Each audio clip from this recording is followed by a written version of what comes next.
พ่อแม่ดีก็เป็นสีมงคลส่งจำเริญวงศ์วาสนามหาศาลเมื่อลูกดีก็เป็นสีแก่วงวาน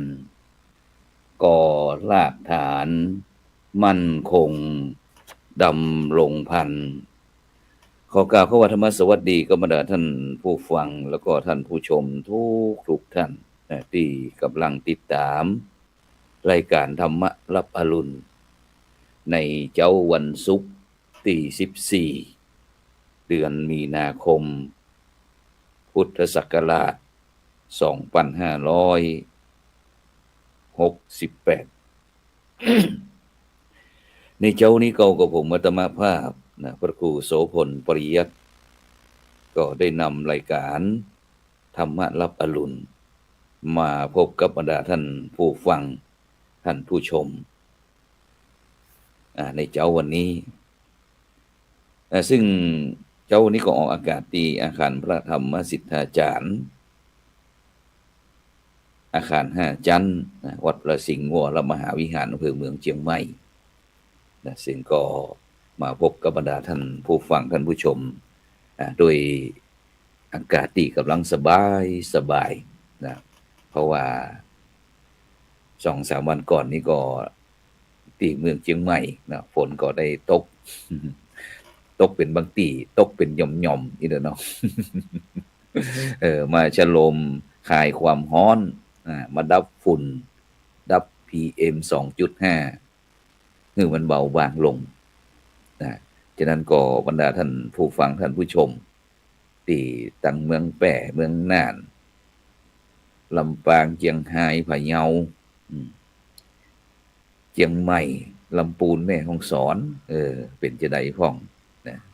อากาศสบายดีทุกผู้ทุกคนเนาะ ซึ่งในภาค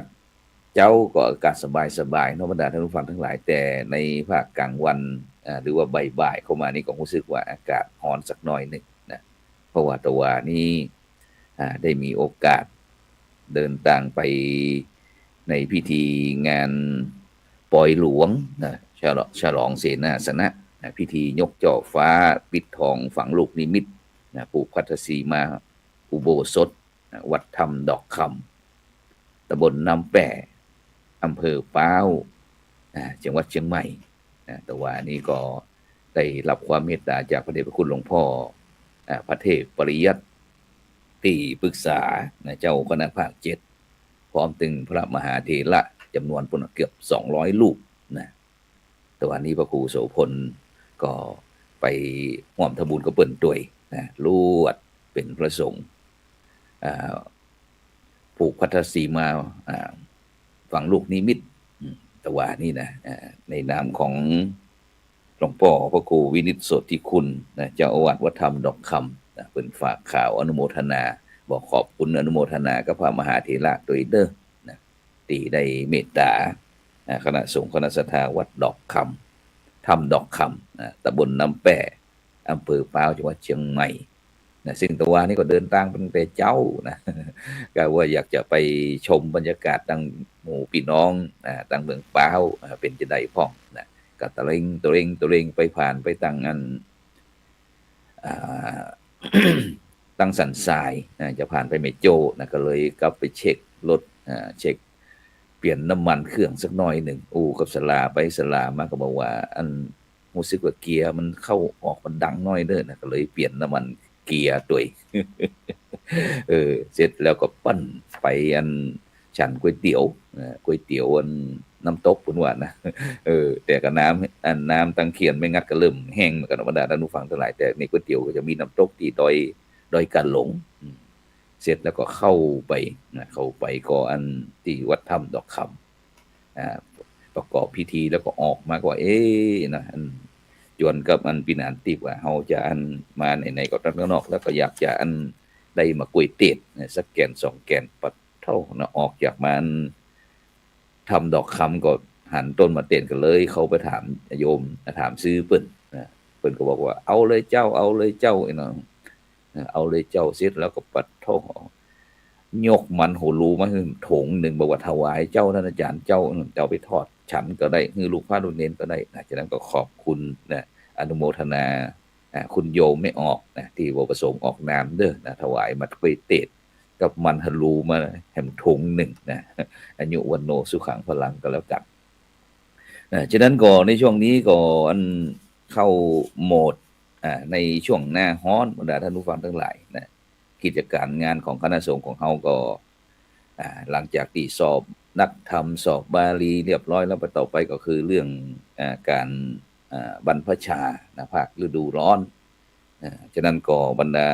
กุลบุตรกุลธิดาต่างๆเนี่ยนะหรือว่าบรรดาลูกหลานตานเต้าของคณะสัตยาญาติโยมที่มีความจบป .6 แล้วอีเนาะ มีความประสงค์อยากจะบวชเรียนบวชศึกษาเล่าเรียนเพราะว่าในปัจจุบันนี้คณะสงฆ์ไทยเขาก็ได้จัดการศึกษาพุ่นออกจนถึงระดับปริญญาเอกนะฉะนั้นโดยเฉพาะที่กำลังจัดการศึกษาใหม่นี่ก็เกี่ยวกับเรื่องแบบเป็นห้องว่าโรงเรียนแบบเอกชนตามอัธยาศัยจัดการศึกษาตามอัธยาศัยก็คือนักเรียนที่ไล่ตกหล่นเรื่องการศึกษาตั้งแต่ชั้นป .1 2 3 4 5 6อีนะแต่คณะสงฆ์เขาก็บอกเคยจัดการศึกษาเตื้อนะฉะนั้นก็มูลนิธิโพธิยาลัยนะก็ที่มหาวิทยาลัยมหาจุฬาลงกรณราชวิทยาลัยเขตเชียงใหม่เขานี่ก็เริ่มแหกเริ่มปฐมมาเลิกในจัดการศึกษาตอนนี้ก็มีนักเรียนอยู่ในสังกัดก็ประมาณเป็น 2,000 บรรดาท่านผู้ฟังทั้งหลายนะฉะนั้นนี่ก็เป็นโอกาสที่ดีที่ใหม่นะที่ตั้งคณะสงฆ์ไทยเขากำลังจัดการศึกษาเพื่อที่จะให้มันครบวงจรโลกเต็มรูปแบบนะฉะนั้นก็หลายท่านหลายคนก็บอกในปัจจุบันนี้พระสงฆ์องค์เนรของเราในวัดในวาก็บอกใครมีนะนักเรียนต้องเรียนพระปริยัติธรรมตึงแผนกธรรมตึงแผนกบาลีทั้งแผนกสามัญต่างๆรู้สึกว่าน้อยลงแต่ในปัจจุบันนี้ก็กำลังได้รับการแก้ไขตอนนี้ก็เริ่มมีความหวังมีแสงไปใต้อุโมงค์อีเนาะ จากนั้นก็ช่วยกันนะคณะบรรดาคณะสัตยาญาติโยมพี่น้องพุทธศาสนิกชนทั้งหลายนะที่มีลูกมีหลานที่พอที่จะช่วยกันสืบต่ออายุพระพุทธศาสนาก็สามารถนะที่จะนำมาบวชมาสงฆ์ก็ได้นะเพราะว่าในปัจจุบันนี้บางทีจัดการศึกษาด้านของตั้งโลกเนาะตั้งโรงเรียนต่างๆก็บ่ใครไหวเหมือนกันเพราะในปัจจุบันนี้สถานการณ์มันเปลี่ยนบรรดาท่านผู้ฟังทั้งหลายนะสถานการณ์มันเปลี่ยนก่อนซึ่งเขาจะอู้อย่างนั้นก็ไปที่ข่าวก่อนเด้อเนาะ เดี๋ยวจะมันยาวนะฉะนั้นก็งานวันพรุ่งนี้ก็ตั้งสถาบันธรรมาภิวัตรนะโดยท่านอาจารย์สาธิตธีรปัญโยนะผู้อำนวยการสถาบันธรรมาภิวัตรก็พร้อมถึงคณะสัตยาญาติโยมเพิ่นก็จะได้ประกอบพิธีลงจอบแปลกในการสร้างพระธาตุเจดีย์สุขเจริญนะในวันที่15มีนาคม2568นะเวลา 9 โมงนะที่พักสงฆ์สถาบันธรรมาภิวัตรตำบลบ้านซบเตินตำบลซบป้าอำเภอแม่เมาะจังหวัดลำปางนะฉะนั้นก็วันพรุ่งนี้ก็เชิญชวนบรรดาท่านผู้ฟังท่านผู้ชมทุกท่านนะไปร่วมงานลงจอบแรกนะที่สถาบันธรรมาภิวัตรโดยท่านพระอาจารย์สาธิตธีรปัญโยนี่ก็คณาจารย์จากช่องธรรมะเป็นทีมของเฮานะพระสงฆ์นักพัฒนาภาคเหนือของเฮานะแล้วก็อันเอาข่าวตะกี้งานมงคลเอามาเป็นว่ามงคลน้อยหนึ่งเนาะ มาตีกัลยาณมิตรอดีตกัลยาณมิตรเนาะท่านอาจารย์คณะสงฆ์คณะศรัทธาวัดหมื่นเงินกองตำบลพระสิงห์อำเภอเมืองเชียงใหม่จังหวัดเชียงใหม่นะก็จะได้ประกอบพิธีบำเพ็ญบุญบำเพ็ญกุศลงานพระราชทานเพลิงศพพระครูศรีปัญญาวิเชียรนะบุญมาวชิรยานโนนะปิญญานะอดีตเจ้าอาวาสวัดหมื่นเงินกองนะในระหว่างวันที่19นะถึงวันที่23วันที่19เป็นต้นมาจนถึงวันที่22นี่ก็มีการแสดงพระธรรมเทศนาแล้วก็สวดอภิธรรมส่วนวันที่23วันอาทิตย์ที่23นั่นก็จะเป็นงานพิธีพระราชทานเพลิงศพนะตั้งแต่เจ้าก็9 โมงก็นิมนต์พระสังฆเจ้าสวดพุทธมนต์นะแล้วก็ ถวายพระทหารเพลนะเวลา 13 นาฬิกาก็จะมีพิธีอาราธนาสรีระร่างของท่านอาจารย์พระครูศรีปัญญาวิเชียรนะเคลื่อนจากปราสาทเคลื่อนปราสาทนกหัสดีลิงสู่สุสานประตูไฮยาเพื่อที่จะประกอบพิธีพระราชทานเพลิงศพต่อไปนี่ก็แจ้งประชาสัมพันธ์คือรับทราบนี่ก็ในตัวเมืองเชียงใหม่เนาะแล้วก็แฮมรูปหนึ่งก็ระหว่างวันที่28ถึงวันที่30คณะสงฆ์คณะศรัทธาวัดป่าเป้าในโดยพระครูใบดิกากันตพงศ์กันตศีโลเจ้าอาวาสวัดป่าเป้าในก็จะได้พร้อมถึงคณะสงฆ์คณะศรัทธาศิษยานุศิษย์ก็ได้ประกอบพิธีบำเพ็ญบุญบำเพ็ญกุศลพระราชทานเพลิงศพหลวงพ่อพระครูอรุณศรีโลภาหลวงพ่อทิพย์อรุโนอดีตเจ้าอาวาสวัดป่าเป้าในระหว่างวันที่28ถึงวันที่3028 29นี่ก็กับภาคกลางคืนมีการแสดงพระธรรมเทศนาแล้วก็สวดพระอภิธรรมวันที่30นี่ก็จะมีพิธีพระราชทานเพลิงศพที่ประตูสุสานไฮยาเช่นเดียวกันจากนั้นก็แจ้งบอกบุญบอกกุศลไปถึงบรรดาท่านผู้ฟังท่านผู้ชมตัวเองฉะนั้นเนี่ยบรรดาท่านผู้ฟังทั้งหลายในปัจจุบันนี้หลายท่านหลายคนก็คงจะโอ้ไปถึงใดยังมาตุกมาใจอีนะตุกกับลูกกับหลานตุกกับอันทหารน้อยอีนะ เพราะว่าในปัจจุบันเนี่ยบรรดาท่านผู้ฟังทั้งหลายปัญหาทุกวันนี้ไปถึงใดนี่มันมีแต่ปัญหานะ ปัญหาที่มันเกิดขึ้นทุกวันเนี่ยบรรดาท่านผู้ฟังทั้งหลายต่างก็โตดกันไปโตดกันมาตั้งคณะศรัทธาญาติโยมก็โตดตุเจ้าก็โตดตั้งศรัทธาญาติโยม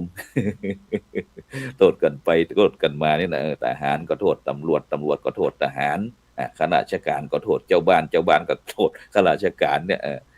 พ่อแม่ก็โทษลูกก็โทษพ่อแม่ไปโทษครูบาอาจารย์โรงเรียนของโรงเรียนก็โทษพ่อแม่ของ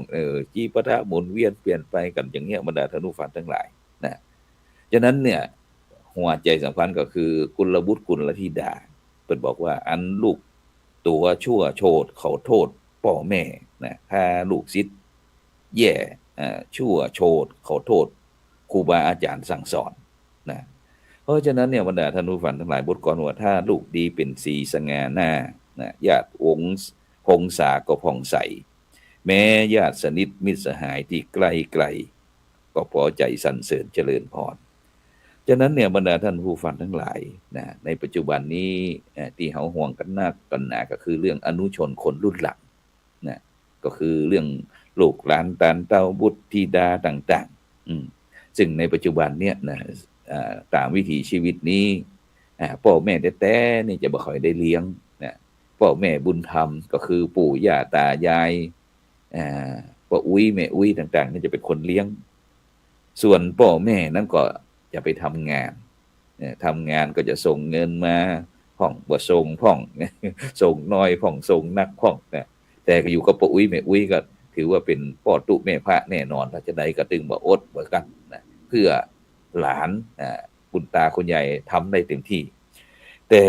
บรรดาท่านผู้ฟังทั้งหลายการที่เฮาจะคือ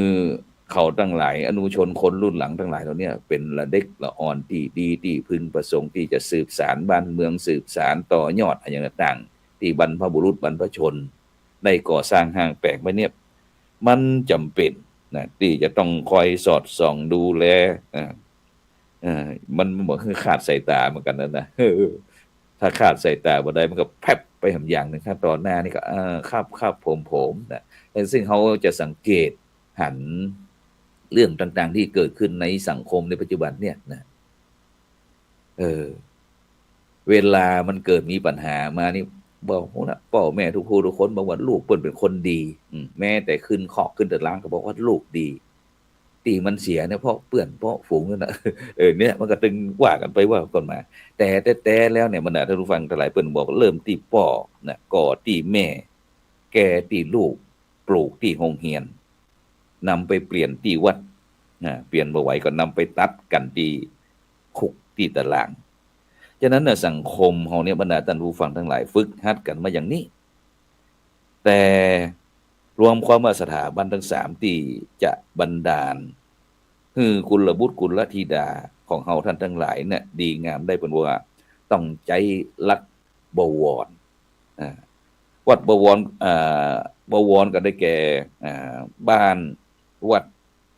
รัฐราชการโดยเฉพาะอย่างยิ่งก็คือโรงเรียนซึ่งกุลบุตรกุลธิดาจะเป็นคนดีมีคุณภาพใดเนี่ยก็ต้องอาศัยป่ออุ้มแม่ชูเนี่ยครูปาเดินพระพาไปและกฎหมายกำกับ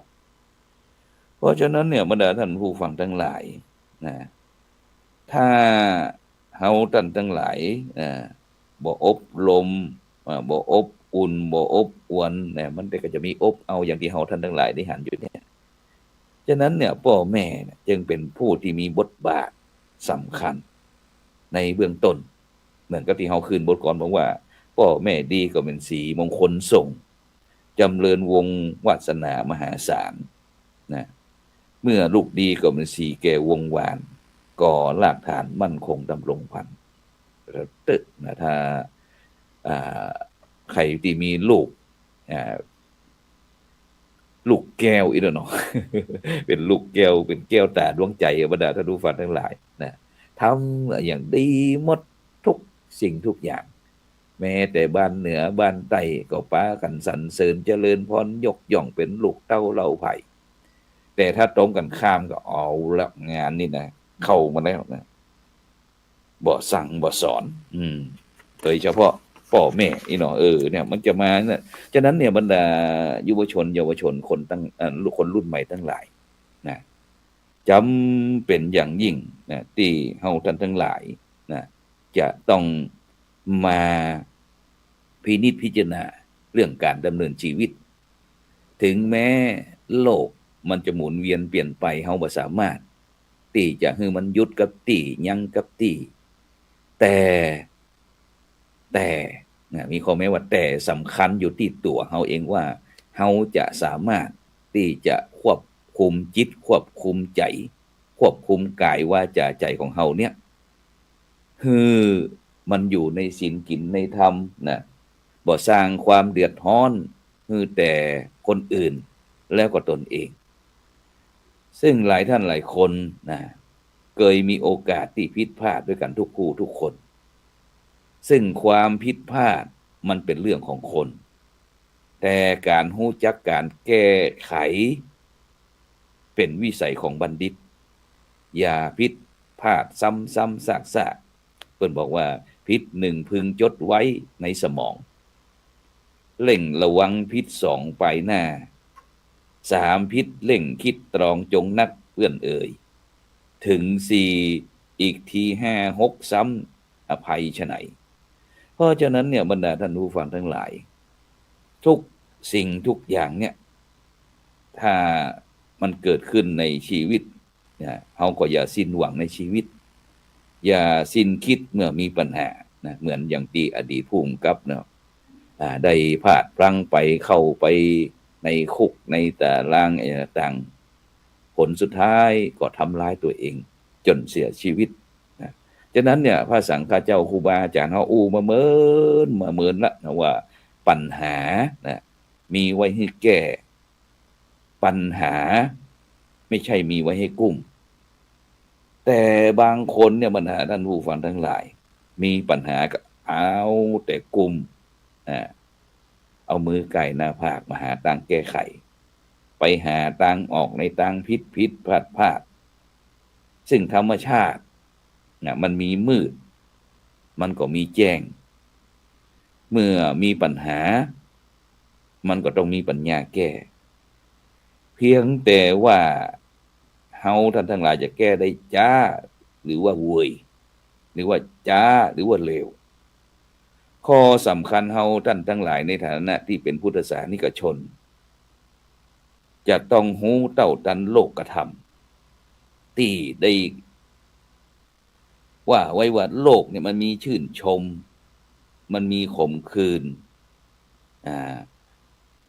บางอย่างมาแล้วก็ไปได้แล้วก็เสียเฮาจึงต้องมีขันติธรรม นะเพื่อที่จะนำความสุขมาสู่ตนเองแล้วก็ครอบครัวเพื่อนร่วมโลกแล้วก็ฮู้เต้าฮู้ตันว่าทุกข์เพราะหยังทุกข์เพราะอะไรซึ่งเฮาท่านทั้งหลายก็จะบ่ได้ระดมทุกข์เพราะโลกต้องฮู้จักปล่อยละวางนะวางลงปลงได้เฮาถึงจะเบาบาง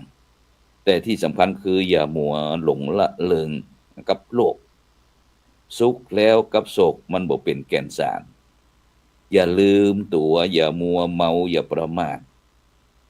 เพิ่นบอกว่าคันนองคือพินาศประมาทคือความตายเมาตนลืมตายเมากายลืมแก่เมาสามีภรรยาลืมพ่อลืมแม่เมาเหล้าเมาเบียร์ลืมคุกลืมตารางแล้วก็อย่าหลงเพราะหลงเนี่ยบรรดาท่านผู้ฟังทั้งหลายที่มันมีปัญหาทุกวันนี้เนี่ยมันหลงแล้วมันเหลิงมันเหลิงแล้วหลงโลภทำให้เสียทรัพย์หลงฮักทำให้เสียโสดหลงโกรธทำให้เสียสุขหลงอบายมุขทำให้เสียสมบัติเนี่ยบรรดาท่านผู้ฟังทั้งหลายที่มันมีปัญหาทุกวันนี้เพราะเขาหลงกันหลายท่านหลงหลายคนนี่หลงว่าตัวเองเนี่ยเป็นนั้นเป็นนี่มีอำนาจมีวาสนาไปทางใดเพิ่นก็ห้องนั้นท่านนี้เคยมีญาติของพระครูโสพลปริยัติท่านหนึ่งเคยมีญาติเอาแต่ญาติเอาพ่อแต่บ่เอานะโยมพ่อบ่เอาแล้วความจริงโยมพ่อเคยเป็นมากันนะผู้นำนะบ่เป็นกำนันเป็นผู้ใหญ่บ้านนี่นะมีญาติสนิทท่านหนึ่งเป็นกำนันเป็นกำนันตอนช่วงที่เป็นกำนันนี่โอ้นะผู้ใหญ่บ้านผู้ช่วยลูกบ้านลูกตำบลอย่างต่างไปทางไหนก็ปากันเอิ้นพ่อกำนันมาเอาสักน้อยหนึ่งเอาสักน้อยหนึ่งเจิญกินข้าวก่อนกินลาบก่อนกินแกงก่อนกินน้ำก่อนอย่างต่างปากันเจิญจวนห้องเปิดปะหน้าพบตาห้องกันตลอดแต่หลังจากนั้นพอเกษียณแล้วมันเหมือนกับคนบ่ฮู้จักเลยนะเพิ่นว่าฟังนี่ญาติกันฟังว่าปั้นตึงตุเหยนะมันตึงบ่ฮ้องแล้วเฮ้ยนะแต่ก่อนนี่ปะเท่านะปากันยื่นแก้วยื่นขวดยื่นถ้วยยื่นจานฮื้อพ่อกำนันพอเกษียณแล้วปะเท่านะมันเหมือนกับคนบ่ฮู้จักกันเลยเนี่ยมันเป็นจี้กระตุอีกว่าเนี่ยมันเป็นโลกธรรมนะเพราะฉะนั้นเนี่ยบรรดาท่านผู้ฟังทั้งหลายนะหัวโขนสวมหัวคนเต้นหมายเป็นลิงยักษ์สักคู่ถอดโขนแล้วคนเดิมดูใจผู้ยักษ์ลิงสิ่งหลวงเพราะฉะนั้นเนี่ยบรรดาท่านผู้ฟังทั้งหลายอำนาจวาสนาตำแหน่งต่างๆเนี่ยมันหมุนเวียนเปลี่ยนกันไปนะบ่มีใครที่จะจีรังยั่งยืนผลสุดท้ายแล้วคืนให้หมด คืนเข้าสู่ธาตุดินธาตุน้ำธาตุลมธาตุไฟ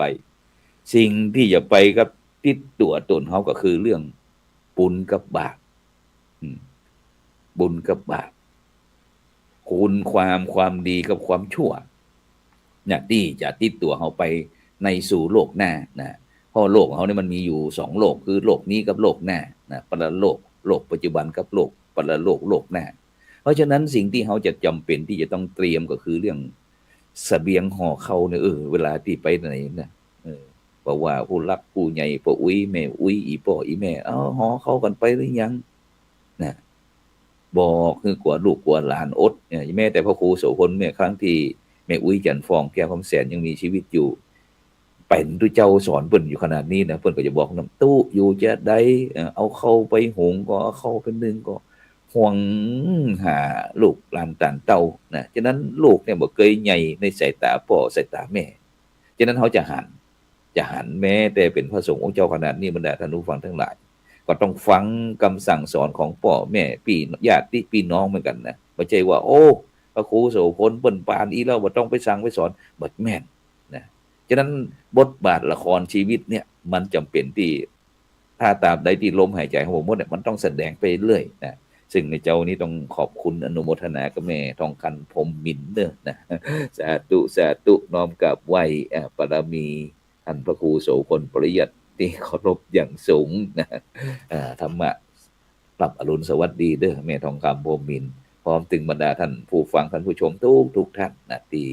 ส่งข้อความมาทางอินบ็อกซ์นะซึ่งก็ในยุคสมัยใหม่นี่ก็ยังว่าฟังเนี่ยว่าจำเป็นที่พ่ออุ้ยแม่อุ้ยอุบาสกอุบาสิกาต่างๆก็จำเป็นที่จะต้องมีการปรับนะแต่เขาก็ก้อยปรับนะอย่างที่สมัยก่อนเขาฟังรายการธรรมะตั้งสถานีวิทยุ AM อีนะ พอตั้งทีวีสีขาวดำอีนะแต่ในปัจจุบันนี่เป็นจากพัฒนาจากขาวดำมาเป็นสีนะจากสีปัจจุบันเป็นดิจิตอลนะแม้แต่วิทยุก็เช่นเดียวกันบรรดาท่านผู้ฟังทั้งหลายจาก AM มาเป็น FM นะแต่ในปัจจุบันนี้เป็นออนไลน์ทีวีออนไลน์วิทยุออนไลน์ต่างๆฉะนั้นก็ก่อยไปก่อยพัฒนากันไปก็เฮียนฮู้กันไปเพราะสิ่งเหล่านี้มันจำเป็นที่เขาหลีกเลี่ยงบ่ได้นะแต่มันอยู่ที่ว่าเราจะใช้อย่างไรให้เป็นประโยชน์ต่อการดำเนินชีวิตของเขาฉะนั้นก็บรรดาท่านผู้ฟังทั้งหลายนะก็ได้รับฟังนานาสาระธรรมะนะขององค์พระสัมมาสัมพุทธเจ้านะผ่านรายการธรรมะรับอรุณนะซึ่งไปตั้งใดตึงพระมหาเถระตึงคณะสัตยาติโยมต่างๆก็ปากันตักปากันเอิ้นหาว่านี่ก็อันท่านอาจารย์ที่รายการธรรมะรับอรุณติดตามเด้อนะฉะนั้นก็ขอบคุณเด้ออนุโมทนากับทุกท่านนะบอกว่าเป็นพระสังฆเจ้าพระมหาเถรานุเถระเจ้าคณะพระสังฆาธิการนะที่อันติดตามรายการของเฮานะมีข่าวอะไรยังนะครับก็ส่งเข้ามาเพื่อที่เฮาจะได้เอิ้นกล่าวนะเป็นโคสกะคือพ่อแม่พี่น้องบรรดาท่านผู้ฟังนั้นได้ร่วมอนุโมทนาด้วยนะถ้าไปถึงก็ไปร่วมกินร่วมทานแต่ไปบ่ถึงก็อนุโมทนาสาธุนี่ก็ถือว่าสุดยอดแล้วนะฉะนั้นในสมัยนี้ก็จำเป็นที่จะต้องมีการพัฒนาแม้แต่องค์กรคณะสงฆ์ก็เช่นเดียวกันอย่างที่ตั้งปัจจุบันนอกจากที่จะมีงาน6ฝ่ายบวก1แล้วในปัจจุบันเนี่ยบรรดาท่านผู้ฟังทั้งหลายพระสงฆ์องค์เจ้าก็จำเป็นที่จะต้องมีศูนย์ไกล่เกลี่ยข้อพิพาทภาคประชาชนที่เฮาก็มากันนักกันหนาหลายเรื่องหลายราวแม้แต่บทบาทของพระธรรมจาริกที่เผยแผ่พุทธศาสนาบนภูบนดอยต่างๆนี่นะซึ่งในค่ำคืนวันนี้เขาก็จะมาออกรายการเช่นเดียวกันเรื่องพระธรรมบทบาทของพระธรรมจาริกยุคใหม่อย่างไรดีในคืนนี้เนอะเวลา 20:00 นถึง 3:00 นเกินพบกันฉะนั้นก็ในเจ้าวันนี้เนาะแล้วก็ตะกี้ค้างไว้เกี่ยวกับเรื่องการอบรมสัมมนาไกลเกลี่ยศูนย์ไกลเกลี่ยถวายความรู้นะแก่พระสังฆเจ้าในสายใต้นะก็กำหนดเอาไว้ในวันที่26มีนาคมพุทธศักราช2568ที่อาคารพระสัทธรรมวัดพระธาตุสีจอมตองอำเภอจอมตองจังหวัดเชียงใหม่วันที่26นี้ก็คณะครูบาอาจารย์พระสังฆเจ้าบอกว่าจะเป็นหลวงพ่อเจ้าคณะตำบลรองเจ้าคณะตำบลประธานหน่วยอบรมประชาชนประจำตำบลหรือว่าพระเลขานุการพระกีฬานุปัฏฐากพระวิญญาธิการนะซึ่งบอกว่าจะเป็นสารปีหางดงสันป่าตองแม่วางดอยหล่ออำเภอฮอดอำเภออย่างที่ใกล้ๆสายใต้เนี่ยที่มีความสนใจก็นิมนต์นะครับเนี่ยนะซึ่งทางสำนักงานพุทธศาสนาจังหวัดเชียงใหม่โดยท่านผอ.อาลีเพ็ญพันจันทร์นะผู้อำนวยการสำนักงานพุทธศาสนาจังหวัดเชียงใหม่ก็คงจะได้ส่งหนังสือกราบนิมนต์พระสังฆพระมหาเถระในแต่ละอำเภอตามโควต้านะเพราะว่าเขาสามารถที่จะจัดได้หมดเลยนะฉะนั้นก็อำเภอละ5พ่อง10พ่อง20พ่องนะที่จะไปถวายองค์ความรู้เพื่อที่จะขยายคือได้รู้เกี่ยวกับเรื่องกฎหมายที่พระสงฆ์นะเพราะว่าในปัจจุบันนี้พระสงฆ์ของเจ้าเฮานี่ก็ตกเป็นเหยื่อของแก๊งมิจฉาชีพอย่างจีปะทะต่างๆหรือว่าการบริหารจัดการของคณะสงฆ์เฮาก็ย่อมได้รับผลกระทบเช่นเดียวกันนะฉะนั้นก่อนในเจ้านี่ก็เวลาหมดเวลาก่อนเนาะวันมะแรง2 ทุ่มเฮามาพบกันใหม่นะสำหรับในเจ้านี่ก็บุญใดกุศลใดที่บรรดาท่านผู้ฟังได้ติดตามก็ขอให้กินข้าวหลำน้ำเหลวทุกคนก็แล้วกันเนาะถ้าบ่สบายก็ไปหาหมอนะฉะนั้นสำหรับในเจ้านี่ก็ขอกล่าวเขาว่าธรรมะรับอรุณสวัสดีขอ